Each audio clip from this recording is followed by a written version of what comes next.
Hello students, हमारा आज का टॉपिक है इफेक्ट्स ऑफ इन्फ्लेशन।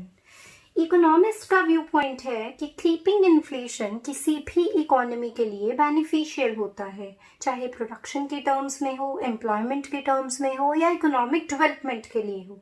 लेकिन जैसे जैसे रेट ऑफ इन्फ्लेशन क्रॉस करता है सेफ लिमिट्स को, ये इकोनॉमी को एडवर्सली अफेक्ट करता है। सो इन्फ्लेशन के इफेक्ट्स को हम फर्दर स्टडी करते हैं। First, effect on debtors and creditors. Debtors और क्रेडिटर्स पर इन्फ्लेशन के इफेक्ट की बात करें तो जो डेटर्स होते हैं वो तो इन्फ्लेशन की सिचुएशन में गेनर्स होते हैं, लेकिन जो क्रेडिटर्स होते हैं वो लूजर्स होते हैं। अब ऐसा क्यों होता है?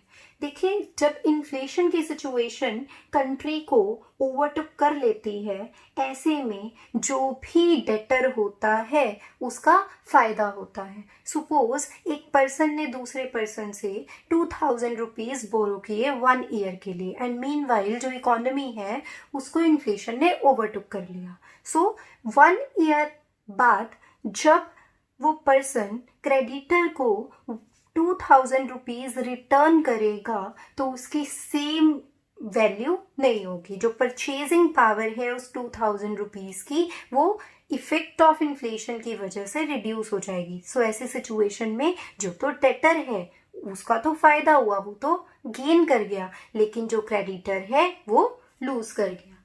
Next comes effect on investors. देखिए, अब इन्वेस्टर्स जो हैं वो 2 कैटेगरीज में आते हैं।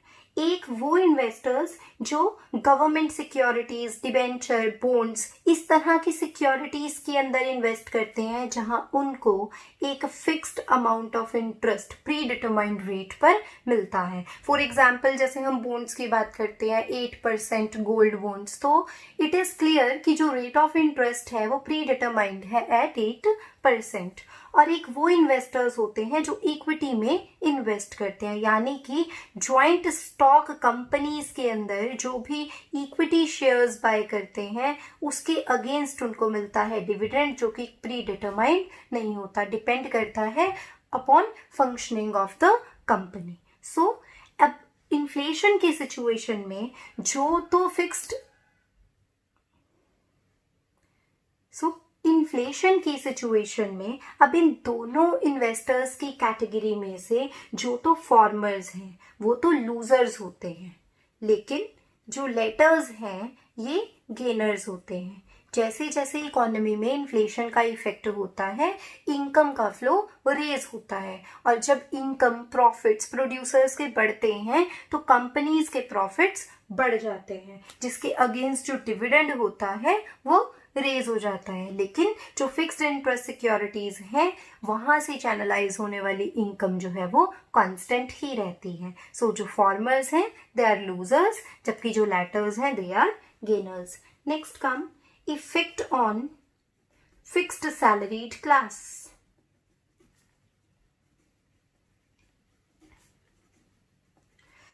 फिक्स सैलरी क्लास की बात करें जिसमें लेबरर्स, क्लर्क, टीचर्स और अदर एम्प्लॉयज कवर होते हैं, they are the biggest losers.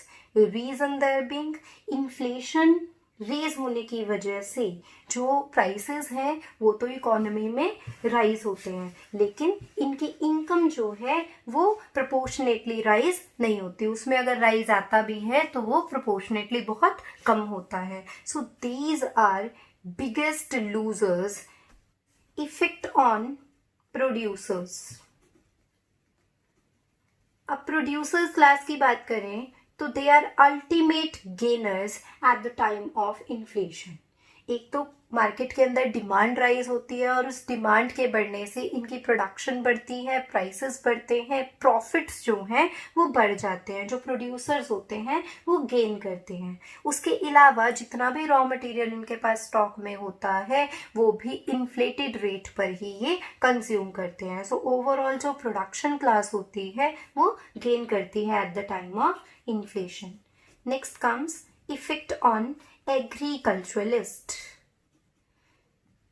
Agriculturist की बात करें तो ये लोग भी इन्फ्लेशन के टाइम पर गेनर्स हो जाते हैं। फेवरेबल इम्पैक्ट होता है इस क्लास पर भी इन्फ्लेशन। प्राइसेस के अंदर जो राइज आता है वो कॉस्ट के कंपैरेटिवली काफी ज्यादा आता है। Next comes effect on middle class.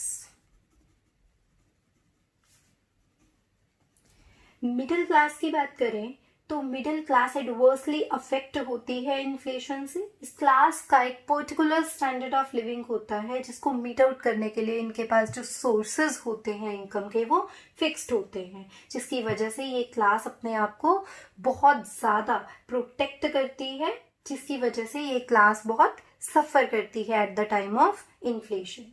Next comes effect on savings. Savings adversely affect होती है, यानी कि सेविंग्स का लेवल रिड्यूस होता है इकोनॉमी में eight the time of inflation.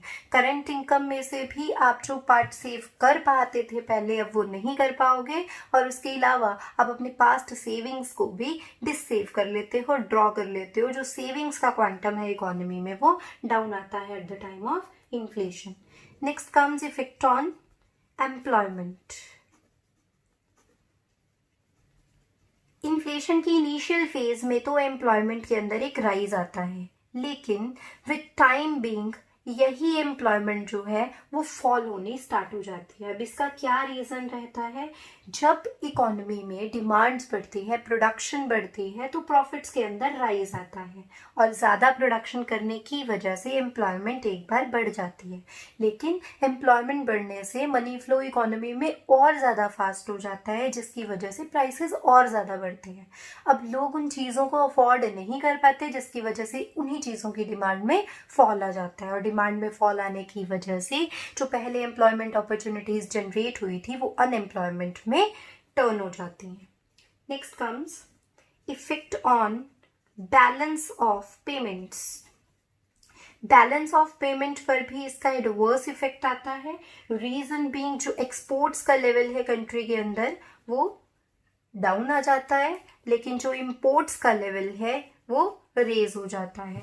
Instead of making goods in own country, sometimes it is more economical to import such goods. So BOP जो है वो एडवर्स हो जाता है at time of inflation. Next comes effect on banks and insurance companies. Banks और insurance companies के ऊपर favourable impact होता है इन्फ्लेशन का। एक तो मनी फ्लो इकोनॉमी में राइज हो जाता है, जिसकी वजह से बैंक्स में ज़्यादा फंड्स एक्यूमुलेट होना स्टार्ट कर देते हैं। उसके अलावा इकोनॉमी में रिस्क का लेवल जो है वो बढ़ने लगता है, जिसकी वजह से जो इंश्योरेंस कंपनीज हैं उन पर भी फेवरेबल इम्पैक्ट इन्फ्लेशन का रहता है। Next comes effect on taxes. Prices के राइज होने की वजह से गवर्नमेंट का एक्सपेंडिचर बढ़ जाता है, और गवर्नमेंट अपने उस राइजिंग एक्सपेंडिचर को मीट आउट करने के लिए न्यू टैक्सेस को इम्पोज करती है, इंट्रोड्यूस करती है, और जो रेट ऑफ एग्जिस्टिंग टैक्सेस होते हैं उसको भी एनहांस कर देती है। Next comes effect on resource allocation. किसी भी इकोनॉमी में जो रिसोर्स एलोकेशन है इन्फ्लेशन उसको अफेक्ट करता है। अगर हम किसी भी कंट्री के रिसोर्सेज की बात करें तो वो रिसोर्सेज लिमिटेड होते हैं। एक प्रोडक्टिव सेटअप होता है हर एक कंट्री का कि कितने रिसोर्सेज को किस किस डायरेक्शन में डाइवर्सिफाई किया हुआ है। सो इन्फ्लेशन के टाइम पे जो प्रोडक्टिव सेटअप होता है उसके अंदर चेंज आ जाता है। यानी कि अगर हम एक एग्जाम्पल से इसको क्लियर करें तो अगर एक इकोनॉमी में ऑटोमोबाइल इंडस्ट्री में कार्स ज़्यादा प्रोड्यूस करते थे, बट इन्फ्लेशन के बाद टू व्हीलर इंडस्ट्री के अंदर जो डिमांड है वो रेज हो गई है, क्योंकि वो जो व्हीकल्स हैं वो ज़्यादा इकोनॉमिकल हैं। Next comes social and political effects.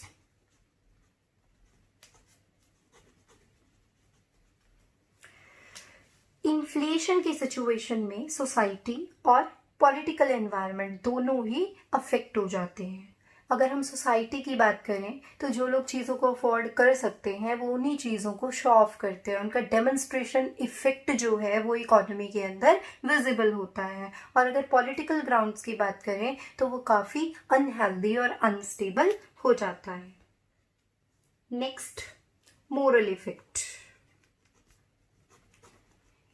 Inflation की वजह से मोरल डिग्रेडेशन स्टार्ट हो जाती है। ब्लैक मार्केटिंग, प्रॉफिटियरिंग, होर्डिंग, इस तरह की एक्टिविटीज में लोग एंगेज हो जाते हैं। सो मोरल डिग्रेडेशन इन्फ्लेशन की वजह से किसी भी इकोनॉमी में अक्कर होता है। So these are effects of inflation.